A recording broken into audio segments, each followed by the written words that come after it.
Depuis l'avènement du sida dans le monde, des personnes physiques et morales de bonne volonté luttent efficacement, chacune selon sa manière, contre cette pandémie. Ce sont ces personnes que l'on appelle les héros de la lutte contre le sida. En Côte d'Ivoire, l'ONG Espace Confiance fait également partie de ces héros à cause de son immense combat contre le sida. Pour mieux connaître les activités de cette ONG, nous recevons Dr Anoma Camille, coordonnateur d'Espace Confiance. Bienvenue à tous dans votre émission Spotlight SIDA. Notre chroniqueur Serge Collier va nous rejoindre dans une vingtaine de minutes, mais avant, docteur, pourquoi vous êtes cité parmi les héros de la lutte contre le sida? Merci de votre question. Avant d'y répondre, je voudrais remercier la RTI et PEPFAR pour l'opportunité qui nous a été donnée de communiquer sur les activités de Espace Confiance et sur le rôle qui est le nôtre dans le cadre de la lutte contre le sida en Côte d'Ivoire. Alors, je pense qu'en parlant de héros, c'est surtout la clinique de confiance elle-même qui peut être appelée héros dans le cadre de la lutte contre le VIH-Sida. La clinique de confiance elle-même a ouvert ses portes en 1992. Cette clinique est le fruit de la collaboration entre le CDC d'Atlanta, l'Institut de médecine tropicale de Anvers et le ministère de la Santé de Côte d'Ivoire. À l'époque, donc, le but qui était poursuivi par cette clinique, l'objectif, c'était de décrire l'épidémiologie des IST et du VIH parmi les professionnels du sexe femmes et d'identifier des stratégies pertinentes pour pouvoir lutter et faire en sorte donc qu'il y ait des moyens de prévention de cette épidémie dans cette population qui déjà à cette époque apparaissait être la population la plus touchée par le VIH. Docteur, vous avez commencé à travailler à la clinique Espace Confiance en 1996 dans le domaine du VIH-Sida. Tout d'abord, qu'est-ce qui vous a motivé à vous spécialiser dans cette maladie? Alors, je pense avant de venir au motif, je dois dire que donc en 92, la prévalence du VIH chez les professionnels du sexe femmes était de 89%. Alors, pour le dire simplement, quand on voyait 10 femmes professionnelles du sexe, il y en avait 9 qui étaient infectées par le VIH.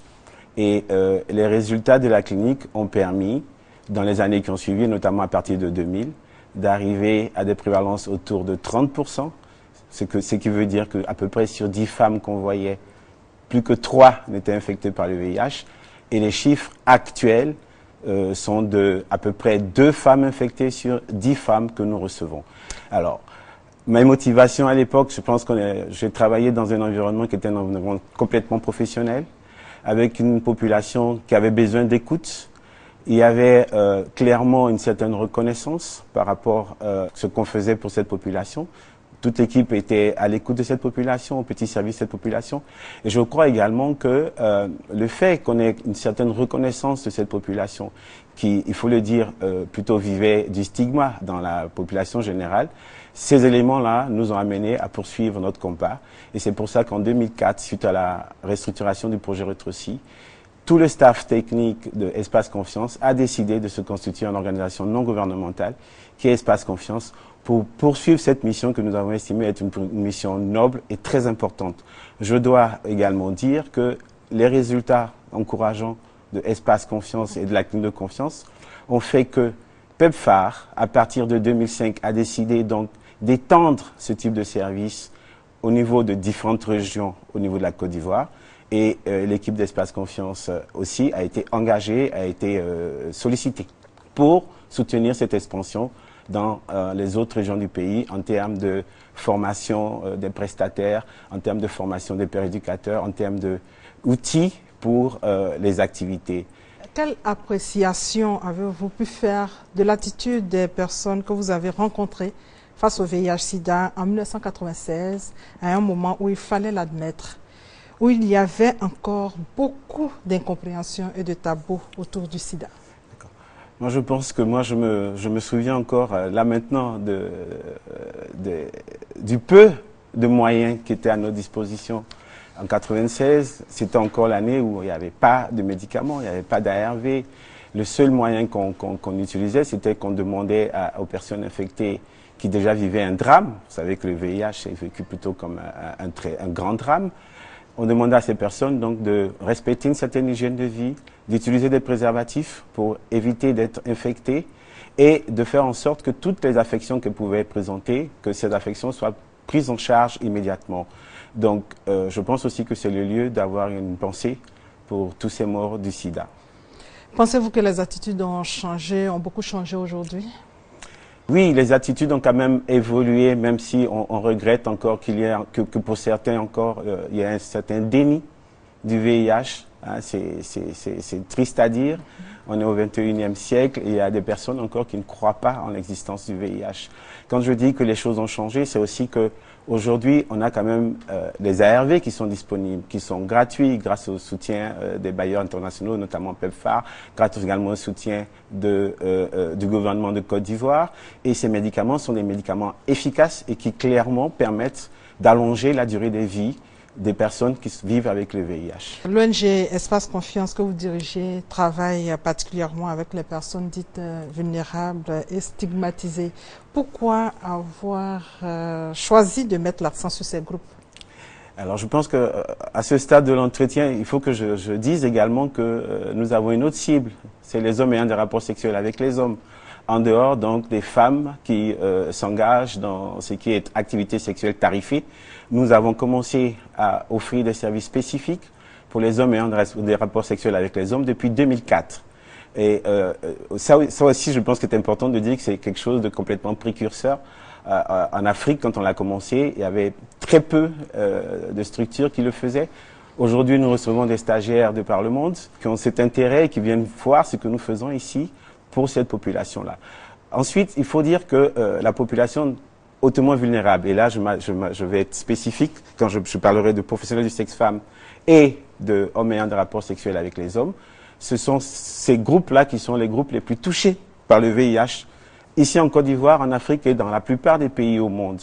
Donc, il faut absolument mettre des efforts sur ce groupe-là si on veut avoir de bons résultats au niveau donc, de la lutte contre le sida, au niveau de la population générale, puisque ces personnes-là sont également en contact avec la population générale. Et ces personnes vivent un double stigma. Le stigma par rapport à leur orientation sexuelle, le stigma par rapport à l'activité en termes de sexe tarifé. Donc, ce stigma, il a pour base des valeurs culturelles, des valeurs morales, des valeurs religieuses. Et en dehors de ces stigmas, il y a également le stigma lié au VIH, parce que comme je l'ai dit tantôt, cette population est la population qui est la plus touchée par le VIH. Docteur, parlant justement de vos activités, nous allons marquer une courte pause pour suivre ce reportage de Déborah Olapade et Herman Niamien qui explique mieux vos activités sur le terrain. La Côte d'Ivoire est l'un des pays les plus touchés par la pandémie du VIH-Sida en Afrique occidentale. Chez les professionnels du sexe, on note une prévalence 4 fois plus élevée que celle de la population générale. Cependant, la marginalisation et la stigmatisation rendent difficile le suivi des professionnels du sexe séropositifs et leurs partenaires. La clinique de confiance, qui est une clinique confidentielle, s'est assignée comme mission la prise en charge des professionnels du sexe séropositifs. À travers le projet PAPO-HV, projet d'assistance aux populations hautement vulnérables, elle offre des services gratuits incluant la communication pour le changement de comportement, la promotion du préservatif, les conseils et le dépistage du VIH, les soins et le traitement aux professionnels du sexe séropositif et leurs partenaires. Pour se rendre aux côtés de sa cible, la clinique Confiance est dotée depuis 2007 d'un camion d'unité mobile. Ce camion sillonne à la nuit tombée, maquis, bars et autres espaces de joie à la recherche de populations hautement vulnérables. Des tests de dépistage volontaires sont organisés sur place pour leur permettre de connaître leur statut sérologique. Le camion nous permet de faire le dépistage sur place.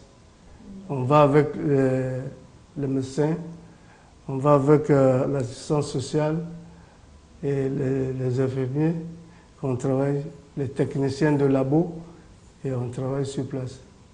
À moins de 10 à 15 minutes, on vous donne les résultats.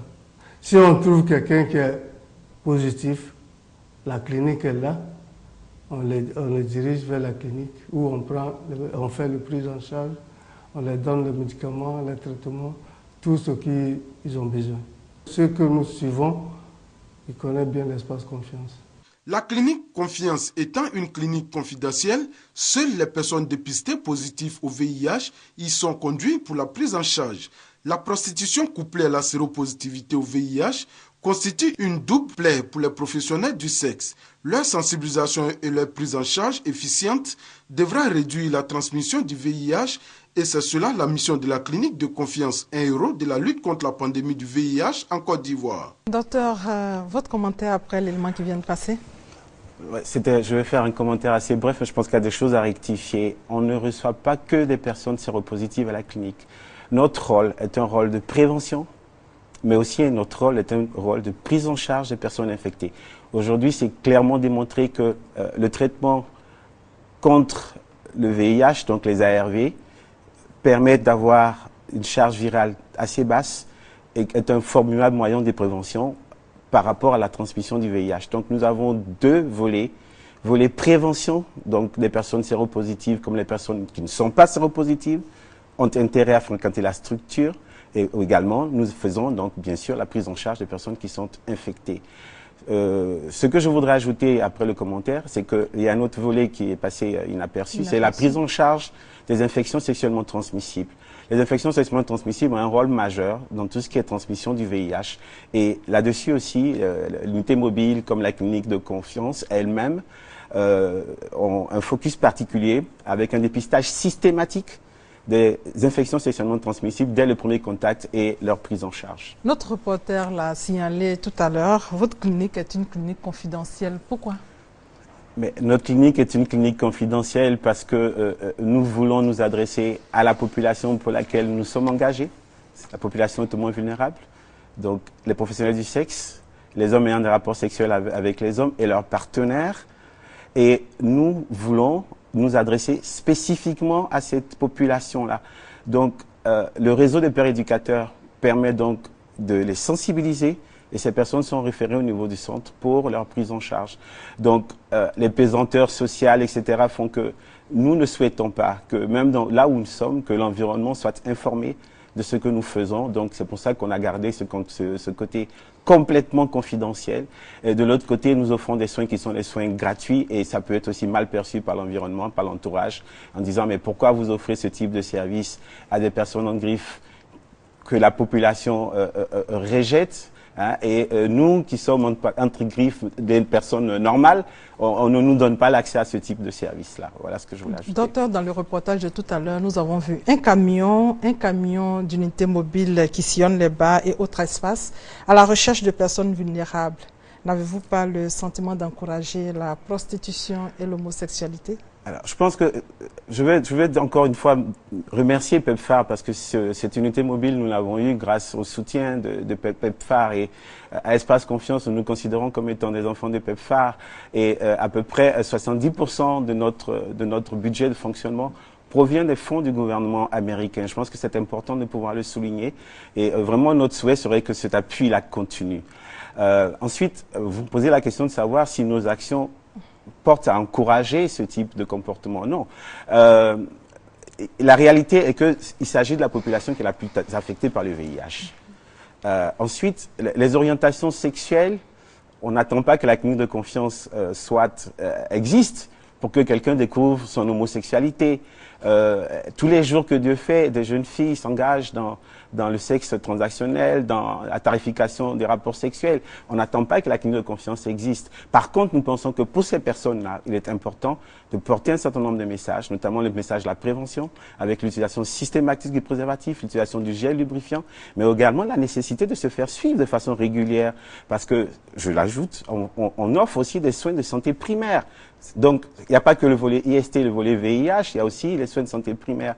Donc, notre rôle, c'est aller là où le problème est posé, dans le cadre donc de la problématique du VIH. Et je pense que les résultats aujourd'hui au niveau de la Côte d'Ivoire, grâce au soutien des partenaires, grâce au soutien du gouvernement, qui font qu'aujourd'hui nous sommes à 3,7% de prévalence du VIH dans la population générale, ce sont tous ces efforts-là qui permettent d'avoir ce type de résultats. Le travail il est immense sur le terrain. Quelles sont les difficultés auxquelles sont confrontées spécifiquement ces personnes et aussi vous qui travaillez avec elles? La première des difficultés, il y a un manque d'informations sur les moyens de prévention. Ça, je pense que c'est une réalité.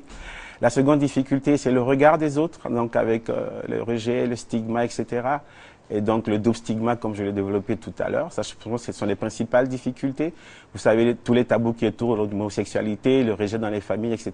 Donc effectivement, pour ne même pas parler de violence, parce que certaines personnes sont confrontées également à des situations de violence. Et c'est vraiment les difficultés que ces personnes-là rencontrent. Et nous pensons qu'une structure comme la nôtre, qui leur offre un certain espace, une certaine confidentialité, vous l'avez dit, permet de vous offrir un certain nombre de services, même sur le système psychologique, même sur l'écoute, etc. Les difficultés qui sont les difficultés de la structure elle-même, je dirais que nous aurons souhaité sans doute avoir davantage de moyens, ça c'est certain. Nous aurons souhaité qu'au niveau national, il y ait une politique d'utilisation à 100% du préservatif pour ces populations et spécifiquement pour les professionnels du sexe. Ces politiques ont donné de très bons résultats dans d'autres pays. L'autre difficulté que nous avons, c'est qu'aujourd'hui, notre centre est quand même devenu un peu plus exigu. Et nous avons quand même à peu près plus de 400 personnes qui sont sous ARV. Nous suivons plus de 1000 personnes séropositives. Donc c'est vrai que je pense que ce que je pourrais dire ici, c'est vraiment faire en sorte peut-être qu'on puisse avoir davantage de moyens pour continuer cette lutte. Docteur, justement, les populations ivoiriennes ont-elles écho de vos actions? Connaissent-elles d'autres héros de la lutte contre le sida? C'est votre micro-trottoir.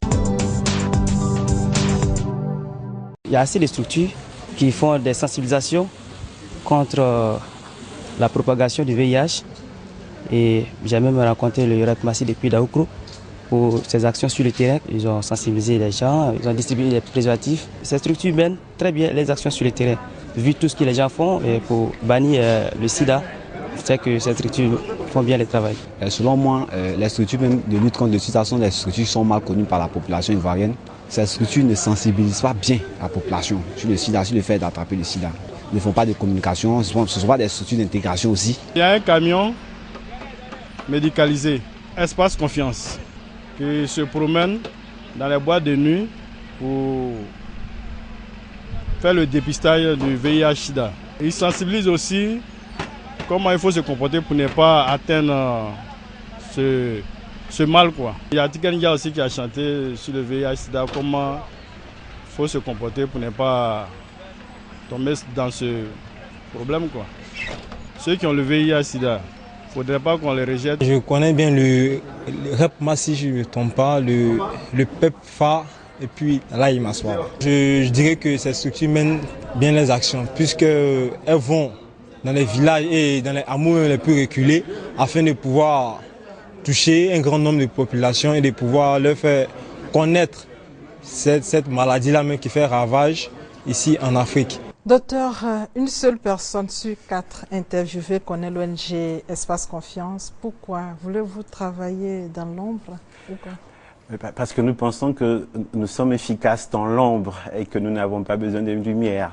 Les populations pour lesquelles nous travaillons sont des populations qui nous connaissent. Et effectivement, nous ne cherchons pas à être connus de la population générale. Je crois aussi pour les éléments que j'ai eu à développer un peu plus haut à cause de cette perception de la prostitution, la perception de l'homosexualité. Donc, si vous aviez fait un micro-trottoir dans la population pour laquelle on travaille, vous vous serez rendu compte qu'à peu près 70% des femmes qui s'engagent dans le sexe commercial sont informés de l'existence du VIH à Abidjan et à peu près le tiers à l'intérieur du pays. Nous allons parler maintenant des avancées. Il y a aussi des avancées considérables qui ont été faites scientifiquement.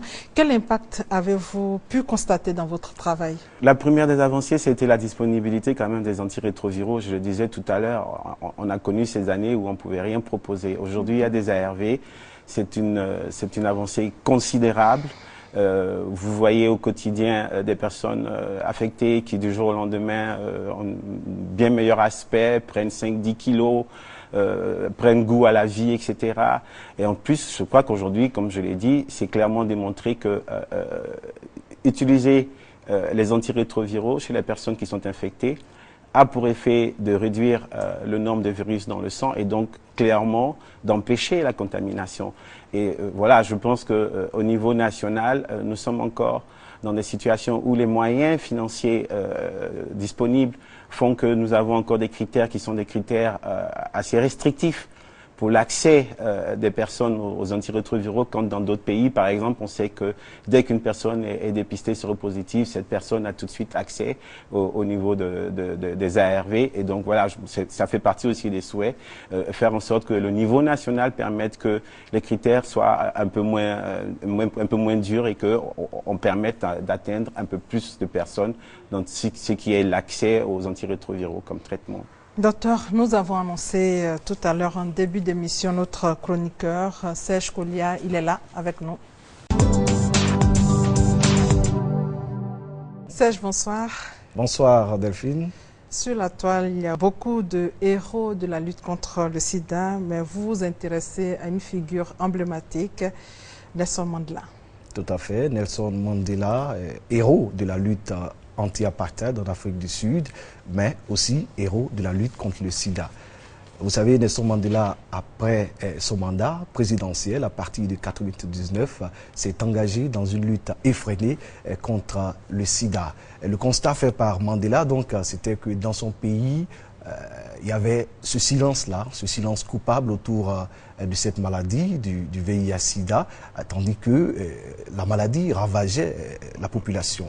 Et donc Nelson Mandela a pris son bâton de pèlerin, il a estimé qu'il fallait faire quelque chose et il a commencé à mener le combat, et surtout à partir de 2002 où il y a eu l'épisode de ce leader de la lutte contre le sida dans le pays, Zaki Ahmad, qui, quand bien même avait les moyens de souffrir des antirétroviraux, il était malade du sida, il a refusé de prendre les médicaments pour protester contre le fait que dans son pays, aucun malade séropositif n'avait accès aux antirétroviraux. Les pouvoirs étaient pratiquement imperméables à la question et Mandela a accompagné ce monsieur. Il a persuadé justement ce leader de la lutte contre le sida à revenir à de meilleurs sentiments et cette symbiose entre les deux a contribué à créer un programme de distribution d'antirétroviraux aux malades de ce pays en Afrique du Sud. Donc Mandela était, au-delà de la lutte anti-apartheid, un homme qui s'est battu aussi pour le sida. Il y a eu cette grande campagne mondiale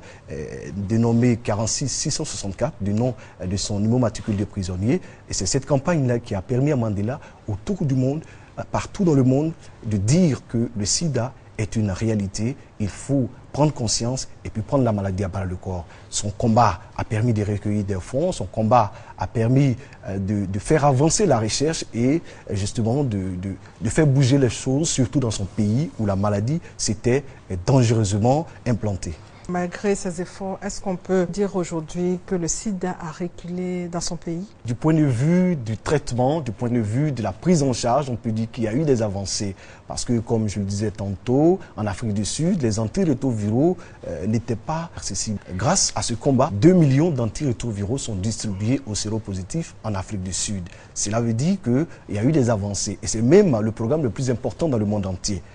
Donc, aujourd'hui, ils ont accès à ces médicaments, ils sont traités. Donc, c'est l'avancée du combat mené par ce héros de la lutte qui était Mandela. Mais, bon, la maladie est toujours dans ce pays parce que, faut dire que la maladie s'est implantée depuis un peu plus de 15 à 20 ans.